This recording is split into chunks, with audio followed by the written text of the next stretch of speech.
Eu gostaria de compartilhar com você uma palavra que está no livro de Números, capítulo 13, a partir do verso 25, do 25 ao 28, e depois nós vamos ali a partir do 31. Acompanhe comigo essa leitura, por gentileza, livro de Números, capítulo 13, verso 25.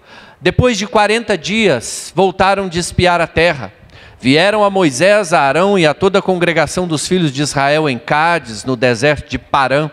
Fizeram um relato do que tinham visto a eles e a toda a congregação, e mostraram-lhes o fruto da terra. Relataram a Moisés e disseram,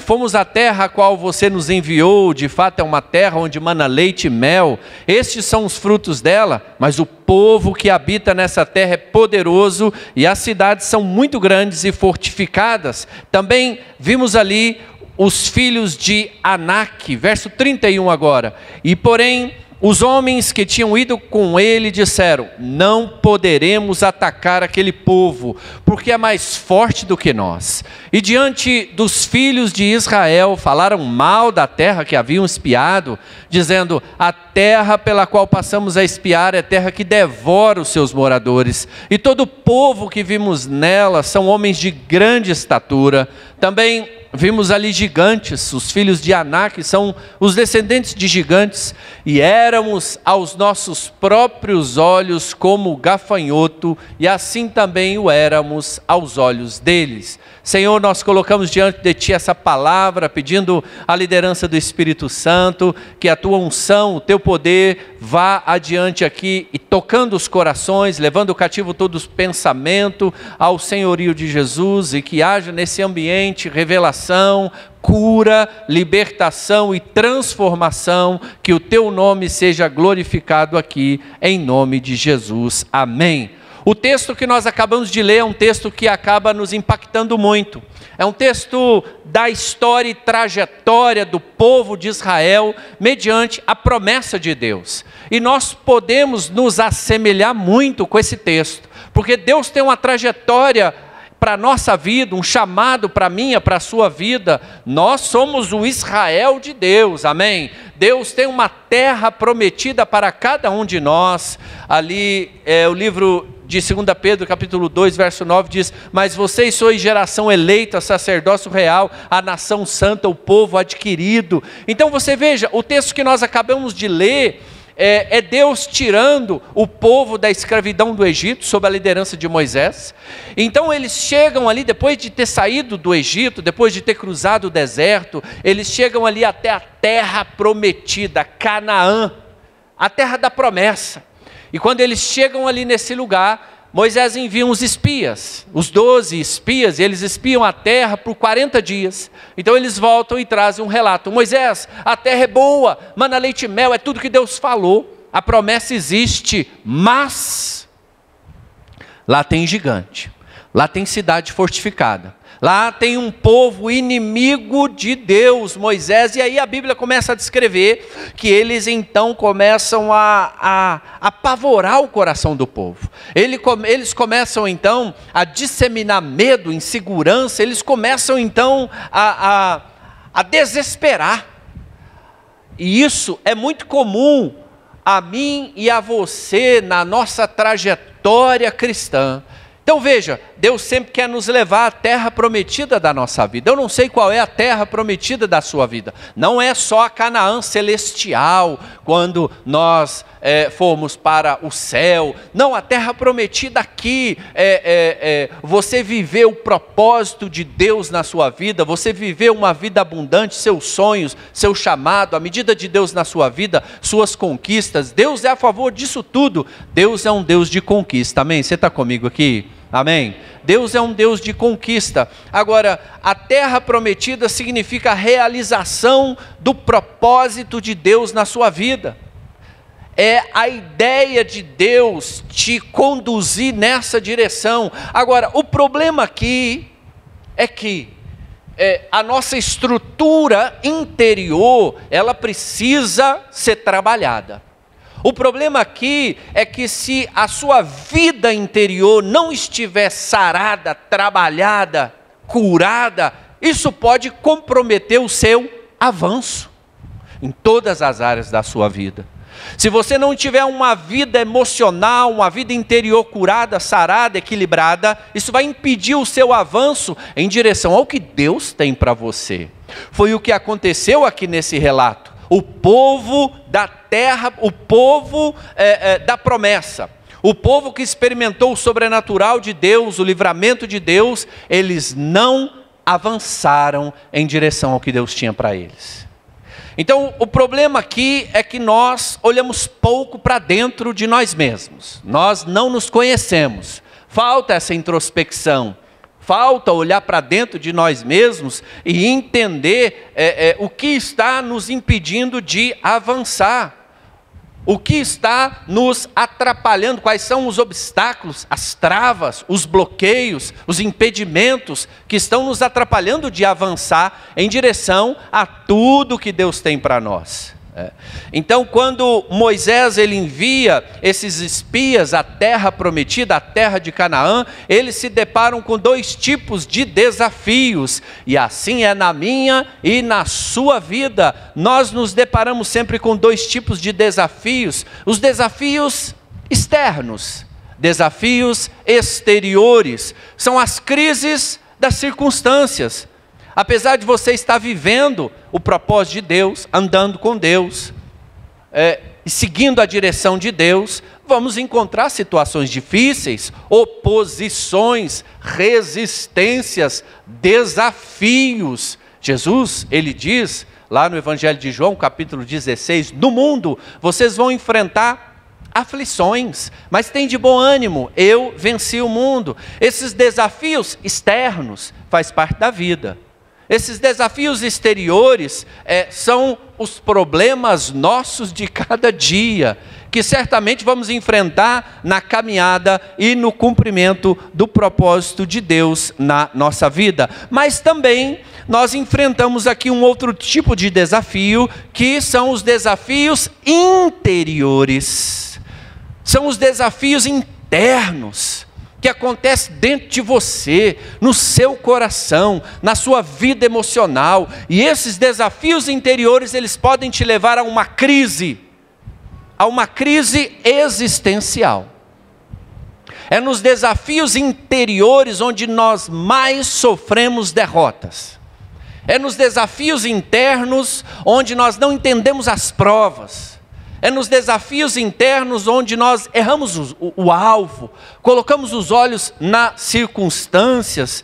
Desafios interiores sempre vão colocar à prova nossa estrutura interna, né?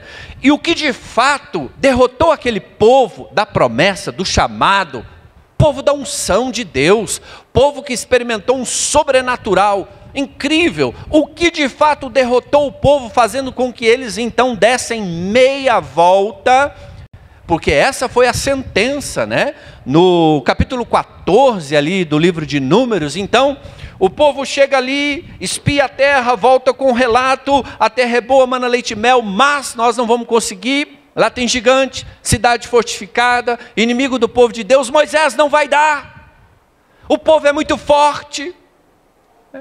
E aí então, isso de alguma forma desagrada demais a Deus. Sabe, quando você chega diante dos desafios da sua vida, e você é derrotado no seu interior, isso desagrada demais a Deus, e Deus dá uma sentença muito severa, capítulo 14 ali de Números. Deus diz: para cada dia que vocês ficaram espiando a terra, vai ser 1 ano no deserto, não vai entrar ninguém. Pode dar meia volta todo mundo e vai andar em círculo no deserto até que essa geração inteira morra e uma nova geração se levante. Sabe por quê? A terra prometida não é lugar de gente que duvida da promessa. A terra prometida não é lugar de pessoas que põem os olhos mais nas circunstâncias. A terra prometida não é lugar de pessoas que são derrotadas no seu interior. Então, eles foram vencidos pelos desafios internos. O povo da promessa, esses espias, pelo menos 10 deles, né? 2 a gente sabe, Josué e Caleb, a Bíblia nos fala que eles tinham outro espírito, eles tinham uma outra visão. Mas isso é um assunto aqui, de repente, para até um outro dia, um outro estudo, né? Mas os 10 espias, eles foram vencidos por esses desafios interiores. Foram vencidos por esses gigantes, que não foram os gigantes do lado de fora, mas foram os gigantes do lado de dentro. E daí o tema da minha mensagem é: vença os gigantes da alma. Porque não são os gigantes do lado de fora, não são os gigantes exteriores que vão ter o poder de te derrotar. Eles podem até estar lá, mas o que tem o poder de te derrotar são os gigantes da alma, são os gigantes os gigantes interiores. E é por isso que o primeiro território que você precisa dominar é o seu território interior, é o território interno, seu estado emocional. Gente, a nossa vida interior, ela é crítica tanto para o nosso sucesso quanto para o nosso fracasso. A Bíblia é um livro de ensino e ela está sempre apontando nessa direção da importância da nossa vida interior. Não tem como andarmos com Deus com uma vida interior intocada por Deus, não tratada por Deus. Isso vai gerar muitos prejuízos. Você sabe qual que é um dos maiores impedimentos da cura, da libertação, da restauração na vida de uma pessoa? Você pode pensar que é o diabo, os demônios, mas não é. Um dos maiores impedimentos da cura, da restauração, sabe qual que é? A indisposição de ser tratado. As pessoas são muito fechadas. As pessoas muitas vezes, elas acabam se escondendo atrás do orgulho, da justiça própria, da religiosidade, e isso impede o tratar de Deus nas nossas vidas. E a obra que Deus quer começar é, em primeiro lugar, em nós. Não adianta nada você ficar aqui servindo o dia inteiro na igreja se você não deixa Deus trabalhar na sua vida. Então, onde Deus quer trabalhar? Em primeiro lugar, em nós, e depois, através de nós. Então, no reino de Deus, nós precisamos entender que as nossas vitórias internas sempre vão moldar as nossas vitórias externas. E aqui a gente precisa entender a natureza da batalha que nós estamos envolvidos. Você está envolvido numa batalha espiritual, e a batalha que nós estamos envolvidos está relacionado em torno dos ataques que nós vamos sofrer, exatamente nas nossas fragilidades, nas nossas fraquezas, nas nossas debilidades, nas feridas da nossa alma, na rejeição, nas cargas, nos pesos que nós carregamos ao longo da nossa vida. Isso tudo aí vai acabar virando um alvo para o inimigo trabalhar na sua vida. Então, os gigantes da nossa alma têm o poder de impedir o nosso avanço em direção ao que Deus tem para nós. E se nós queremos conquistar o lugar que Deus tem para nós, se nós queremos romper, vencer, avançar, em primeiro lugar, nós precisamos vencer os gigantes da alma. Você está comigo aqui? Amém? Você me acompanha? Então, o nosso estado interior, a nossa vida emocional, ela é extremamente importante, tanto para o nosso sucesso ou para o nosso fracasso, para a nossa vitória ou para a nossa derrota. Precisamos falar sobre nossas emoções, precisamos lidar com as coisas do coração, olhar para dentro, buscar se conhecer. Por isso que a Bíblia ensina muito sobre coração, e não é o órgão físico, né, que bombeia o sangue para o resto do corpo. Coração é a sede das emoções, vontades e desejos. É ali que Deus quer tocar, é ali que Deus quer transformar. A essência do Evangelho é gerar transformação genuína no seu coração. Livro de Provérbios, capítulo 4, verso 23, diz assim: sobre tudo que se deve guardar, guarda o seu coração, porque dele procede as fontes da vida. Veja, aquilo que afeta o seu coração vai afetar suas atitudes. Por isso a Bíblia está dizendo: ei, guarda o seu coração, não fica com o seu coração tão exposto Não fica com o seu coração tão exposto a feridas, a amarguras, a falta de perdão. Isso vai te adoecer, isso vai te prejudicar. Jesus também, no Evangelho de Mateus, ele nos diz assim: bem-aventurado os limpos de coração, porque eles verão a Deus. Ei, se Jesus está dizendo que tem os limpos de coração, é porque tem o sujo de coração. O que suja o nosso coração? O que tem sujado o seu coração? Porque o nosso coração é um canal pelo qual nós temos uma comunhão com Deus. Por isso que é um alvo de Satanás entulhar seu coração. O que entulha o nosso coração? Ao longo da nossa vida carregamos muitos pesos, muitos sentimentos, muitas dores, muitos traumas, muitos pesos, que a gente nem se dá conta e acaba entulhando o nosso coração e impedindo o trabalhar de Deus na nossa vida. É por isso que o Evangelho de João lá, o Evangelho de João diz: e conhecereis a verdade, e a verdade vos libertará. Um texto muito conhecido. Agora, a gente precisa entender que o texto completo é: conhecereis a verdade. Nós gostamos só da última parte: e a verdade vos libertará, a verdade vai te libertar. Agora, o fato é o seguinte: uma verdade desconhecida não pode fazer nada por ninguém.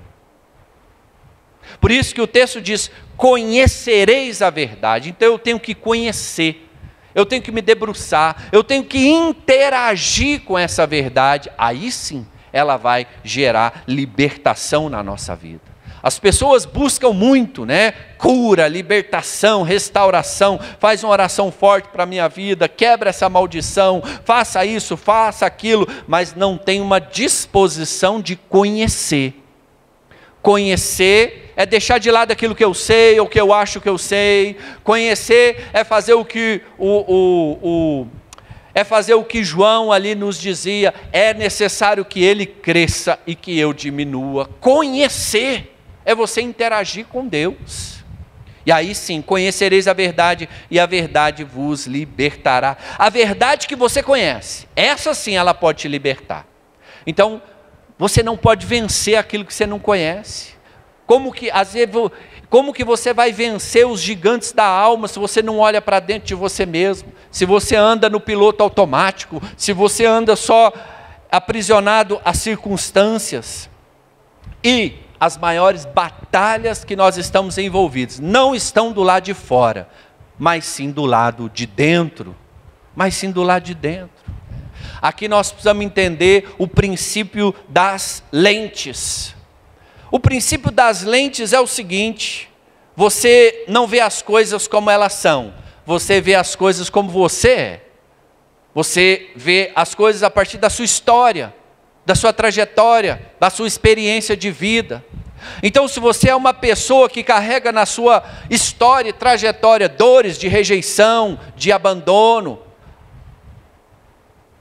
você vai enxergar o mundo a partir dessas lentes. Você vai enxergar a vida a partir dessas lentes, vai interpretar a vida, os eventos, as situações. E aqui a gente tem que entender, não é a circunstância, não é o evento. Os espias se depararam com uma situação, uma circunstância. Está lá a terra da promessa, está lá a materialidade da promessa de Deus, mas quando eles chegam lá, eles são levados pelas circunstâncias. Eles interpretam a circunstância de forma distorcida, de forma errada. Não é o evento em si, não é a situação, mas é como você interpreta essa realidade que vai fazer a diferença na sua vida. É como que você interpreta. Então, como eu disse, na vida, tudo é um ponto de vista. A forma como você enxerga vai determinar onde você vai chegar e o que você vai alcançar. O povo da promessa que nós lemos em Números experimentou um sobrenatural de Deus, experimentou milagres e prodígios, sinais, mas quando eles chegam ali diante da terra prometida, eles têm uma interpretação, uma forma de olhar totalmente distorcida, e isso determinou o destino deles. Eles voltaram para trás, eles não entraram. Então, na vida, tudo é um ponto de vista. Não é isso que Jesus afirma lá em Mateus capítulo 6, verso 22. Os olhos são a lâmpada do corpo. Se os seus olhos forem bons, todo o seu corpo será bom.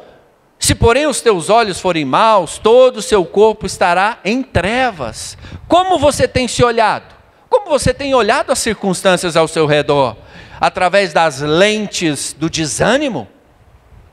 Da reclamação, da frustração, da desistência?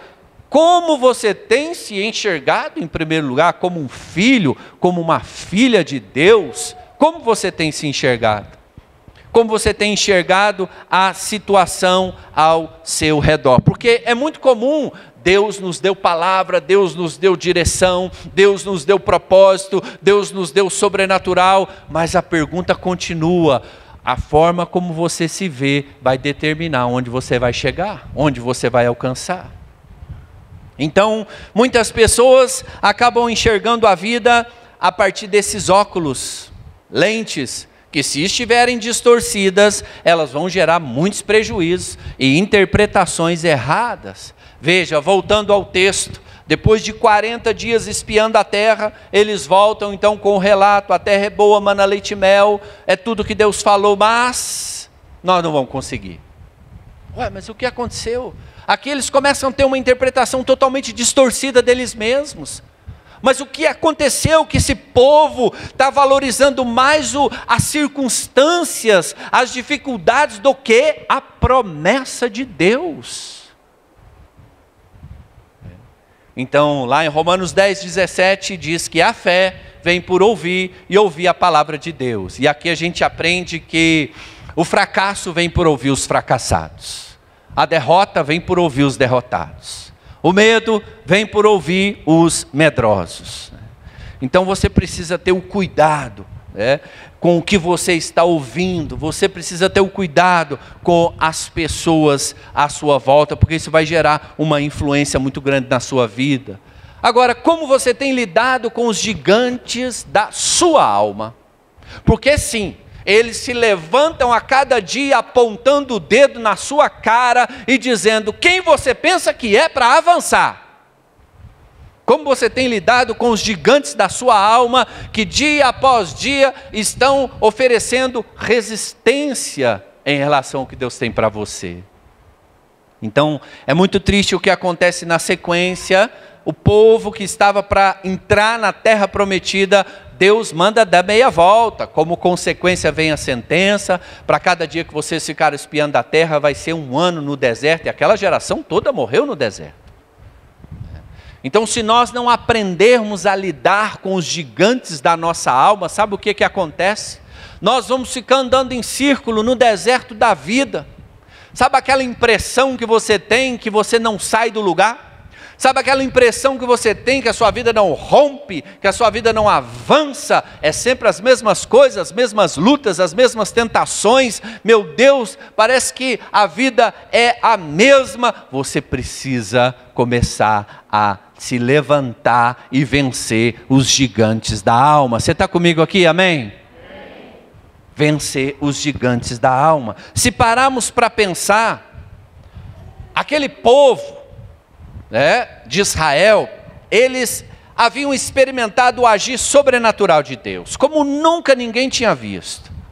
Eles saem do Egito, Deus tira aquele povo mediante as pragas do Egito. Daí, entre o Egito e a terra prometida tem um deserto. O deserto é um lugar que não tem nada, é um lugar que é quente demais de dia, é frio demais à noite, não tem nada para comer, não dá nada, e Deus sustenta esse povo de uma forma incrível, E quando eles chegam para entrar na terra prometida e se enfrentam circunstâncias exteriores, mas foram os desafios interiores, foram os gigantes da alma que derrotaram esse povo e comprometeram o destino que eles tinham em Deus. Então, nunca foram os problemas do lado de fora, porque eles nem chegaram a tentar. Olhou a dificuldade e disse: não vai dar não. E isso também é muito comum comigo e com você.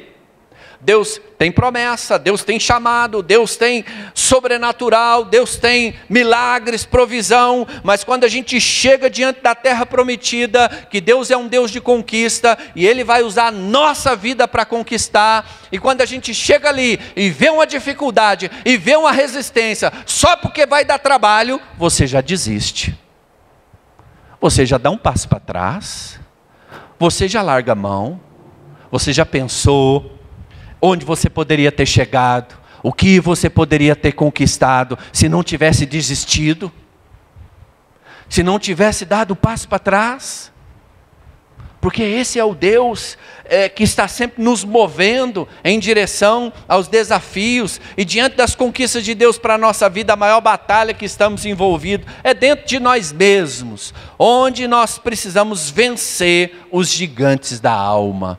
Nós podemos identificar gigantes da alma que se levantaram ali, naquele cenário, mas também que se levantam na nossa vida todos os dias.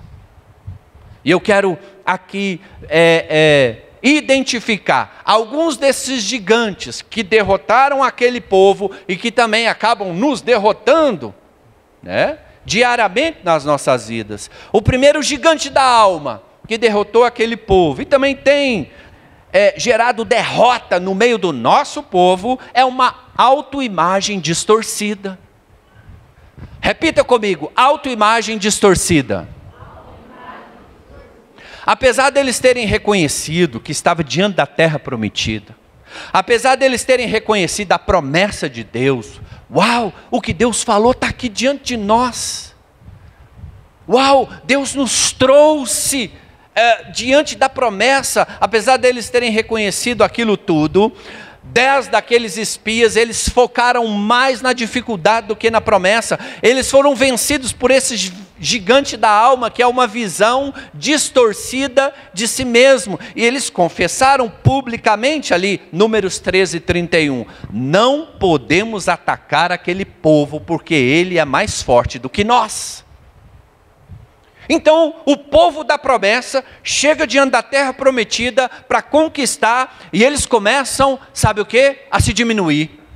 Eles começam, sabe o quê? A se inferiorizar. Eles começam, sabe o quê? A se depreciar. E eles concluem aqui com uma declaração que nos ajuda a compreender essa origem do problema. Números 13:33. Que é uma base bíblica para o poder da autoimagem. Sabe, você não vai entrar na terra prometida se você odeia o que você vê na frente do espelho.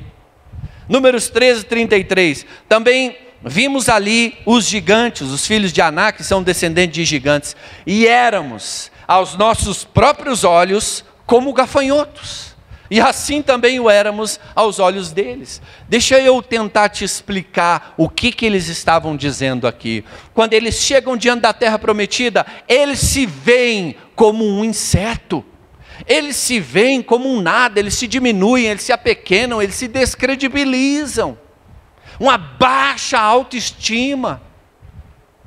E nós não podemos chegar diante dos desafios da nossa vida com uma visão tão distorcida de nós mesmos assim. Esse é o poder da autoimagem. Éramos aos nossos próprios olhos, nos olhávamos e nos via um gafanhoto, um inseto, uma coisa pequena, uma coisa sem valor. E assim também o éramos aos seus olhos. Ou seja, a forma como você se vê, vai ser a forma como o inimigo também te vê. A forma como viam a si mesmo. Eles tinham uma mentalidade de gafanhoto. E aqui a Bíblia está nos dizendo a importância de você ter uma autoimagem correta. Um entendimento correto da sua identidade, do seu valor, de quem você é, do chamado de Deus na sua vida, da sua capacidade. E isso vai afetar a capacidade de você cumprir o propósito de Deus para você. A maneira como nós nos vemos é determinante para viver a essência de Deus, para cumprir os seus propósitos. E como eu falei aqui, entendemos biblicamente o poder da autoimagem. A maneira como nós nos vemos determina quem nós somos e onde nós vamos chegar. Então veja, essa autoimagem correta, é você saber, e humildade, né? As pessoas às vezes confundem, né? E acham que Deus te chamou para você ter uma visão miserável de si mesma. Não, você foi feita e criada à imagem e semelhança de Deus, amém? Então, essa humildade, essa visão correta de você mesmo, é saber exatamente quem você é. Nem mais, que é o orgulho, superioridade, soberba, nem menos, que é a inferioridade. Saber exatamente quem você é. Cada um aqui sentado nessa cadeira tem uma medida, tem uma porção, tem um dom, tem um chamado, tem um potencial, amém? Mesmo que você ainda não conheça. Você tem um chamado, tem um potencial, né? Então, nós precisamos aqui entender que os nossos limites, eles não estão do lado de fora, mas estão do lado de dentro, né? Estão do lado de dentro. É por isso que 2 Coríntios capítulo 10, verso 4 e 5 diz assim: porque as armas da nossa luta não são carnais, mas poderosas em Deus para destruir fortalezas. Destruímos raciocínios falaciosos e toda a arrogância que se levanta contra o conhecimento de Deus, e levamos cativo todo pensamento à obediência de Cristo. Está dizendo aqui um conceito bíblico e equilibrado da batalha que nós estamos envolvidos, que é dentro de nós mesmos. E também nos traz um outro conceito de fortaleza da mente, porque a mentalidade de gafanhoto, essa inferioridade, a baixa autoestima, é uma fortaleza da mente.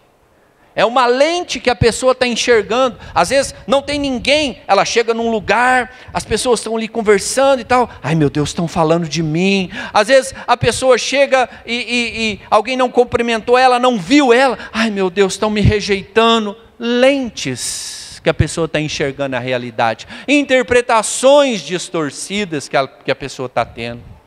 Né? Então as crenças, né, que são essas fortalezas da mente, e para o bem ou para o mal, a nossa vida sempre vai ser conduzida na direção das nossas crenças, né? Aqui eu gosto de usar um exemplo bem rapidamente dessas poder das crenças, né, da fortaleza da mente, que é o adestramento do elefante.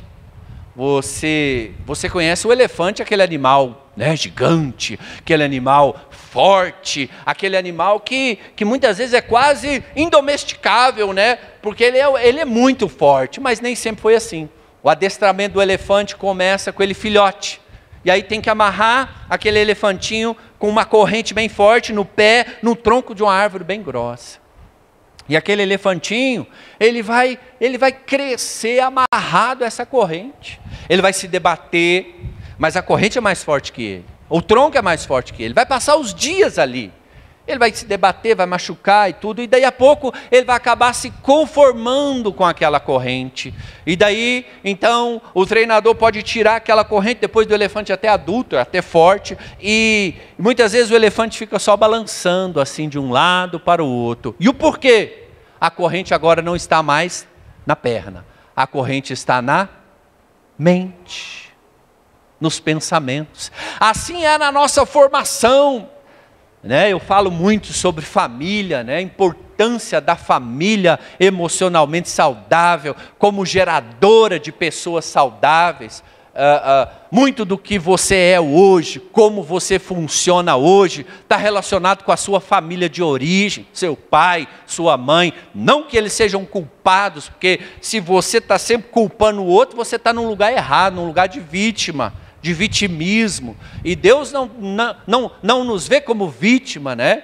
Então, a nossa família de origem é determinante para a forma como nós funcionamos. E muitas vezes as pessoas carregam correntes na sua mente, desde a sua família de origem. Quando ali criancinha, ela cresce ouvindo aquele que era para abençoar, está amaldiçoando. Você é um burro mesmo. Não sei para que nasceu, não presta para nada, não vai dar em nada, nasceu para puxar carroça, vai ser um fracasso mesmo. Eu estou falando alguma coisa que vocês nunca viram? Não, estou falando algo A família deveria ser um lugar de paz, de aconchego, de harmonia, mas na prática, infelizmente, tem sido um lugar de guerra. Você sabe, nas salas de aconselhamento, 90% das dores que a pessoa carrega vem do seu contexto familiar, mais precisamente da relação com o pai. Da relação com o pai. Seu pai pode ter sido o pior pai do mundo, mas pai faz falta.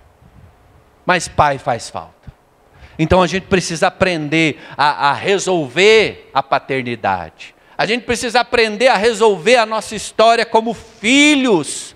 É por isso que Jesus diz lá no Evangelho de Mateus: bem-aventurado os pacificadores, porque serão chamados filhos de Deus. A marca de um filho é a paz. A marca de um órfão é a guerra. A pessoa, onde chega, faz guerra, onde chega, arruma confusão, onde chega, não lida bem com o modelo de autoridade. Por quê? Porque a pessoa está em guerra com a sua história de vida, está em guerra com a paternidade, está em guerra com a falta.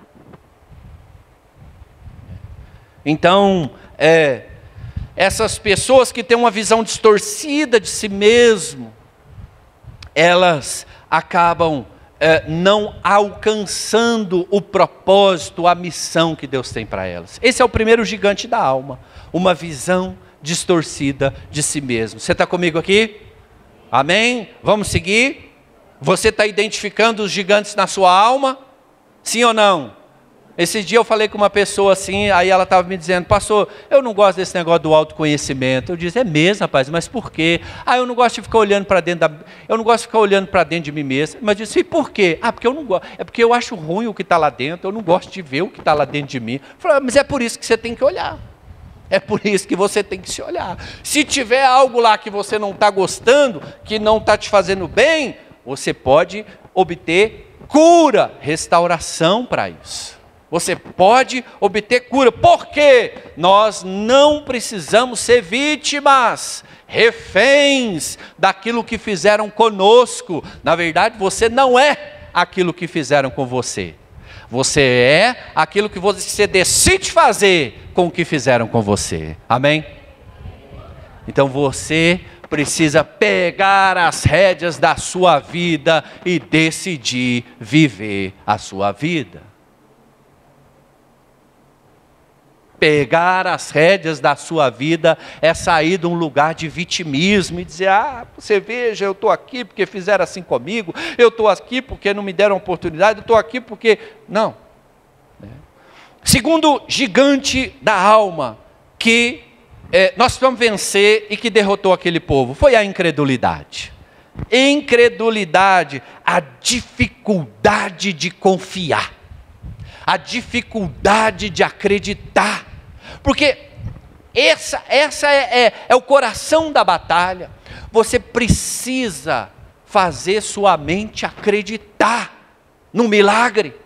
Você precisa ter o pensamento de milagre, porque se entrar esse gigante da incredulidade, isso vai implantar uma dúvida. E ali então a Bíblia diz: porém, os homens que tinham ido com eles disseram: não podemos atacar aquele povo porque é mais forte do que nós. Uma dúvida entrou no coração deles. Esse gigante da alma leva a pessoa a viver uma condição emocional de insegurança, de incerteza, que gera paralisia emocional. Tem muita gente aprisionado, bloqueado, paralisado na vida por causa desse gigante da alma, da incredulidade, da dificuldade de confiar. E eles se precipitaram, porque essa dúvida, essa incredulidade, essa insegurança, leva a pessoa a ficar ansiosa. Ai meu Deus, o que eu vou fazer? Está ali o gigante, aí agora, e a pessoa sai metendo o pé pelas mãos, sai fazendo um monte de coisa que não deveria fazer. Isso porque a incredulidade, ela é um produto da ansiedade. Quanto mais dúvida, mais ansioso você fica. E aí a ansiedade já chegou num nível que já somatizou, foi para o corpo, aí você amanhece com dor no peito, meu Deus, estou tendo um infarto. Aí você vai lá no cardiologista, ele faz uma bateria de exames, você não tem nada, seu coração está bom, mas o que eu tenho? Ansiedade, sentimento de desproteção, dificuldade de acreditar, de confiar. Eles se precipitaram, eles não conseguiram esperar, eles não conseguiram acreditar, já viu a dificuldade e já se precipitou todo mundo, não vai dar, não vou conseguir. Ei, alguém está se identificando aqui com alguma coisa? Ei, vocês estão caladinhos aí, mas eu acho que vocês estão bem se identificando, né? Vocês estão bem se identificando aqui, porque sim, a Bíblia relata a nossa vida, a minha vida, a sua vida. A incredulidade é um produto da ansiedade. Se precipitaram, não conseguiram esperar. E você sabe por quê? A incredulidade, ela gera ansiedade, e a ansiedade não espera. Agora, a fé é a capacidade de esperar. A fé é a certeza das coisas que se esperam. Você não está vendo, mas você tem que esperar um pouco, criatura. Você é um poço de ansiedade. Calma, para de se mover na circunstância. Esse gigante interior chamado incredulidade tem dominado, vencido a sua vida. Uma pessoa dominada pela incredulidade não espera, é tomada pela ansiedade. Esse gigante da alma está sempre lançando a sua afronta, colocando o dedo na sua cara e dizendo: será que você vai dar conta? Será que você vai ter o dinheiro para pagar? E se não der certo? E se você fracassar? Gigante da alma chamado dúvida. Incredulidade é o e se. A incredulidade implanta essa dúvida na sua ansiedade, te leva a se sentir incapaz.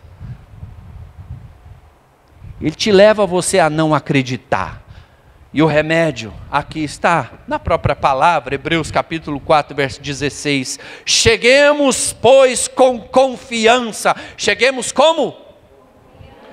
Você não está confiando ainda com toda a sua força. Cheguemos ao trono da graça. Cheguemos, pois, com confiança ao trono da graça. Cheguemos como? Com confiança. Senhor, tem um gigante de todo tamanho na minha frente. Senhor, a situação não está fácil, mas eu me achego diante do Senhor com confiança. Não é por mim, mas é pelo Senhor. Cheguemos ao trono, cheguemos, pois, com confiança ao trono da graça, para que possamos alcançar misericórdia e achar graça, a fim de sermos ajudados em tempo oportuno. Então, a incredulidade, a dúvida, sempre vai ser correntes, uma força que vai te puxar para trás. E a dúvida, a incredulidade é um gigante da alma que precisa ser vencido. Jesus estava o tempo todo dizendo: se creres, verá a glória de Deus, seja feito conforme a sua fé. Eu decido acreditar, eu decido colocar meus olhos na promessa, eu decido questionar as minhas dúvidas, eu decido acreditar, porque para você confiar, você precisa de coragem. Você precisa de coragem. É para você confiar. E está na hora então de você desafiar esses gigantes da sua alma, mudar as lentes que têm feito te enxergar a vida de forma distorcida e começar a dar os passos em direção à terra prometida, porque a esperança aqui, ela não é passiva. Esperar em Deus não é cruzar os braços e ficar ali na passividade. A esperança não é passiva, mas é ativa. Quem tem esperança está sempre em movimento. Não é assim que diz a promessa lá no livro do profeta Isaías, capítulo 40, verso 31, mas os que esperam no Senhor renovam as suas forças, sobem como águias, correm e não se cansam, caminham e não se fadigam. Olha quanta coisa acontece com quem espera. Quanta coisa boa acontece no coração de quem espera. Esperar em Deus requer uma postura de batalha. Vamos ser testados, vamos ser provados, vamos ser esticados. Esperar em Deus requer uma postura de batalha. Então esse foi o segundo gigante da alma que nós precisamos vencer. Incredulidade, dificuldade de confiar. O terceiro e último gigante aqui que nós precisamos vencer, que derrotou aquele povo, e se nós não vencermos, provavelmente vai nos levar a uma derrota, é o gigante da alma do medo. O medo que derrotou aquele povo. Diante dos filhos de Israel, falaram mal da terra que haviam espiado, dizendo: a terra pelo qual passamos a espiar é terra que devora os seus moradores, todo o povo que vimos nela são homens de grande estatura. Eles estavam com medo. Medo. A maior estratégia do inimigo é a intimidação. A maior arma do inimigo contra as suas conquistas é colocar o medo no seu coração. Intimidação é ficar sob o domínio do medo. O objetivo da intimidação é te paralisar. Deus tem vitória, Deus tem terra prometida, Deus tem promessa, Deus tem milagre, mas o inimigo precisa fazer alguma coisa para você não avançar. E aí ele coloca o medo. A intimidação gera anulação, retraimento. Tem gente anulada por causa do medo. E a intimidação, ela ainda causa um prejuízo ainda maior, porque a intimidação ela acaba anulando, sufocando a sua voz. E se você não tem voz, você não tem identidade. Se você não tem identidade, você não tem um propósito. Não existe propósito sem identidade. O objetivo do medo é anular a sua voz. Intimidação gera retraimento. Faz você enterrar seus dons, seus talentos. Lembra lá na parábola dos talentos, Mateus 25? Deus distribuiu, a Bíblia diz que o Senhor distribuiu 10, 5 e 1. O que recebeu 10 multiplicou os talentos, o que recebeu 5 multiplicou, o que recebeu 1 enterrou. E aí o Senhor diz: mas o que aconteceu? Ah, Senhor, eu tive medo. E aquilo que te intimida, te controla. Aquilo que te intimida vai te controlar e vai conduzir a sua vida. E quem é dominado pelo medo não sonha, não avança, não cumpre o propósito de Deus na sua vida. O medo, ele tomou conta daqueles espias e por sua vez tomou conta de todo o povo. E esse gigante da alma foi determinante para aquele povo não adentrar no que Deus tinha para eles. Eles acreditaram mais no poder do inimigo do que no poder de Deus. Esse gigante da alma, chamado medo, levou à derrota uma geração inteira. E pode estar levando a sua vida também à derrota, porque o medo é um cativeiro, é uma prisão. Hoje o medo está tão presente na vida das pessoas que até a psicologia, a psiquiatria já deu uma classificação de patológica para o medo, que é a síndrome do pânico, né? A pessoa tem um medo tão excessivo das coisas, sem nenhum perigo aparente. Tem um medo de que vai morrer, medo de que vai acontecer alguma coisa, e esse medo vem por essa ansiedade tão forte que o organismo da pessoa começa a reagir, lança adrenalina, lança hormônios de perigo, alerta, altera os batimentos cardíacos, a respiração fica sufocada. Se não acudir a pessoa, ela pode ter um ataque, síndrome do pânico, porque o medo está muito presente na vida das pessoas, tem se agravado de tal forma. E aqui então, nós podemos ver o quanto esses gigantes da alma se levantam no nosso interior, com o poder de nos impedir de avançar. O quanto esses gigantes da alma se levantam e acabam nos prejudicando. Como eu falei, o primeiro gigante é essa autoimagem distorcida. O segundo gigante da alma é essa incredulidade, essa dificuldade de acreditar. E o terceiro gigante é o medo, a intimidação. E nós precisamos reagir a esses gigantes da alma, porque a Bíblia diz que maior é o que está em nós do que o que está no mundo inteiro. E é por isso que Deus, Ele não desiste Deus não desiste dos planos dEle para nossas vidas. Deus não desiste dos sonhos dEle para a nossa vida. Às vezes a gente desiste, mas Deus não.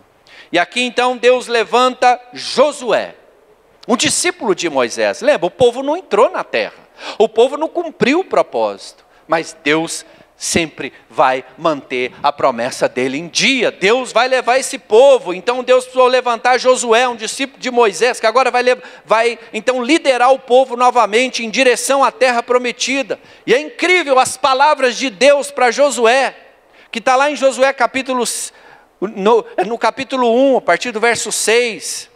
E Deus fala para Josué várias vezes, repetidas vezes: não tenha medo, seja forte, seja corajoso, porque Deus sabia que os maiores inimigos de Josué e do povo não estavam do lado de fora, mas sim do lado de dentro. Não eram os gigantes que estavam lá na terra prometida, mas sim os gigantes da alma, que eram os maiores inimigos de Josué e do povo. Josué capítulo 1, do verso 5 ao 9. Ninguém poderá resistir a vocês todos os dias da sua vida, assim como estive com Moisés, estarei com você. Deus falando para Josué: não o deixarei nem o abandonarei. Seja forte e corajoso, porque você fará esse povo herdar a terra que sob juramento prometia dar aos seus pais. Então somente seja forte e muito corajoso, para que tenham cuidado de fazer segundo toda a lei que o meu servo Moisés te ordenou. Não foi isso que te ordenei? Seja forte, seja corajoso, não tenha medo, nem fique assustado, porque o Senhor, seu Deus, estará com você por onde quer que você andar. Amém? E essa é a palavra de Deus para a sua vida. Os gigantes da alma estão aí dentro de você, te afrontando, limitando, impedindo o seu avanço. E o seu nível de avanço, de conquista em Deus, começa dentro de você.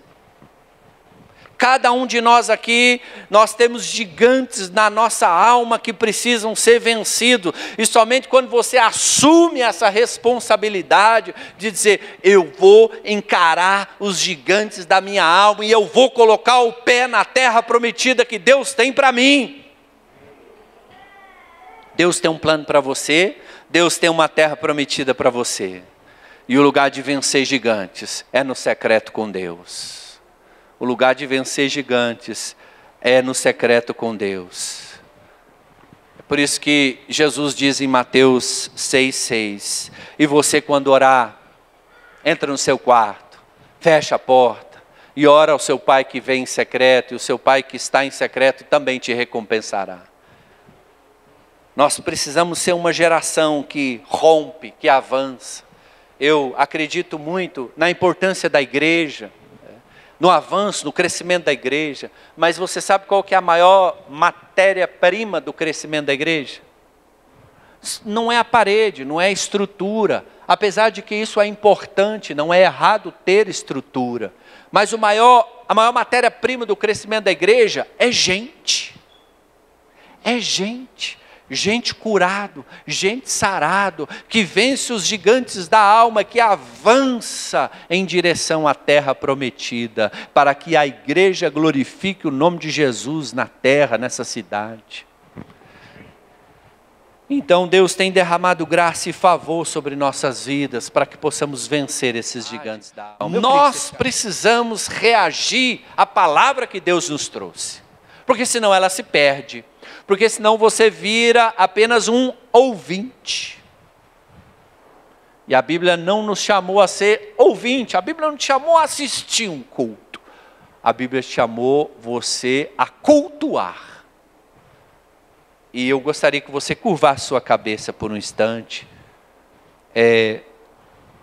E apresentasse a Deus os gigantes da sua alma.